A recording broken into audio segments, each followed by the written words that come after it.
Dubai एक ऐसा शहर है जो जदीदियत और अमन और सुकून की मिसाल समझा जाता है, लेकिन हालिया बरसों में एक मसला तेजी से बढ़ने लगा था। गाड़ियों का गैर जरूरी शोर, ऊंची आवाज में एक्सीलेटर, तरमीम शुदा एग्जॉस्ट, जोरदार हॉर्न और बड़े स्पीकर्स, ये सब न सिर्फ सड़क के माहौल को खराब करते हैं बल्कि शहरियों की रोजमर्रा जिंदगी पर भी बुरा असर डालते हैं। ऐसी सूरत हाल को बेहतर बनाने के लिए दुबई पुलिस ने एक बड़ा कदम उठाया है और अब पूरे शहर में जदीद नॉइस रडार्स को तेजी से बढ़ाया जा रहा है। ये रडार खास सेंसर से लेस हैं जो गाड़ियों के शोर की दुरुस्त पैमाइश करते हैं। अगर कोई ड्राइवर मुकर्ररा हद से ज्यादा शोर पैदा करे तो सिस्टम फौरन उसे रिकॉर्ड कर लेता है। ये टेक्नोलॉजी ऐसे ड्राइवरों को पकड़ती है जिनकी गाड़ियां गैर जरूरी आवाज पैदा करती हैं, चाहे वो स्पोर्ट्स कार का तेज एग्जॉस्ट हो, तवज्जो हासिल करने के लिए बजाया जाने वाला हॉर्न हो या फिर पूरे इलाके को हिला देने वाला म्यूजिक सिस्टम। इसी दौरान अगर हम पाकिस्तान की सूरत हाल देखें तो यहाँ भी शोर की आलूदगी एक बड़ा मसला बनती जा रही है। खास तौर पर मोटरसाइकिलों में लोग साइलेंसर उतार देते हैं, ऊपर से बाजे लगा देते हैं जिससे पूरा मोहल्ला हिलकर रह जाता है। बाज नौजवान ऊंची आवाज में गाने सुनने को एक तरह का शो ऑफ समझते हैं।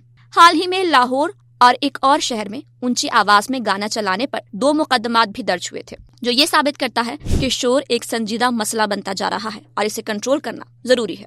दुबई में अगर कोई ड्राइवर शोर की हद से तजावुज करता है तो उसे 2000 दिरहम तक का जुर्माना हो सकता है और इसके साथ 12 ब्लैक पॉइंट्स भी लग सकते हैं। बास सूरतों में गाड़ी जब्त भी की जा सकती है और उसे वापस हासिल करने के लिए 10,000 दिरहम तक अदा करना पड़ सकता है। पुलिस का कहना है कि मकसद सिर्फ जुर्माने जमा करना नहीं बल्कि शहरियों को सड़क के आदाब सिखाना है ताकि शहर का सुकून बरकरार रहे। दुबई अपनी पुरसुकून और महफूज सड़कों के लिए दुनिया भर में मशहूर है और शोर मचाने वाली गाड़ियां न सिर्फ ट्रैफिक मुतासिर करती हैं बल्कि रिहायशी इलाकों में लोगों के आराम को भी खराब करती हैं। इसीलिए नॉइस रडार्स को पूरे शहर में बढ़ाया जा रहा है ताकि हर शहरी को एक बेहतर पुरसुकून माहौल मिल सके। आखिर में दुबई पुलिस ने ड्राइवरों से अपील की है कि गाड़ियों में गैर कानूनी तब्दीलियों से गुरेज करें, हॉर्न सिर्फ जरूरत के वक्त इस्तेमाल करें और म्यूजिक या इंजन की आवाज इतनी रखें कि दूसरों को तकलीफ न हो। दुबई का लाइफस्टाइल पहले ही दुनिया में मुनफरिद है और इस सुकून को बरकरार रखना हम सब की जिम्मेदारी है।